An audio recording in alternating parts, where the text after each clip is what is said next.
ఇవాళ విశాఖ హయగ్రీవ భూములపై హైకోర్టులో విచారణ జరగనుంది.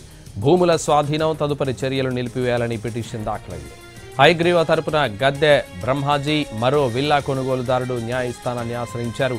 మరోవైపు హయగ్రీవ నిబంధనల ఉల్లంఘనపై ప్రభుత్వం కొరడా జలిపించింది.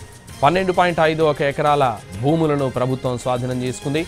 అధికారులు ఈ భూములను నిషేధిత జాబితాలో చేర్చారు. ఆ భూమి చుట్టూ ఫెన్సింగ్ కూడా వేశారు.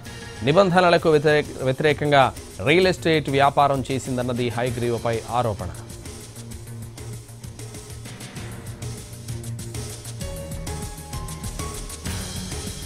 ఇవాళ విశాఖ హయగ్రీవ భూములపై హైకోర్టులో విచారణ జరగనుంది. భూముల స్వాధీనం తదుపరి చర్యలు నిలిపివేయాలని పిటిషన్ దాఖలైంది. హయగ్రీవ తరపున గద్దె బ్రహ్మాజీ మరో విల్లా కొనుగోలుదారుడు న్యాయస్థానాన్ని ఆశ్రయించారు. మరోవైపు హయగ్రీవ నిబంధనల ఉల్లంఘనపై ప్రభుత్వం కొరడా జలిపించింది. 12.51 ఎకరాల భూములను ప్రభుత్వం స్వాధీనం చేసుకుంది. అధికారులు ఈ భూములను నిషేధిత జాబితాలో చేర్చారు. ఆ భూమి చుట్టూ ఫెన్సింగ్ కూడా వేశారు.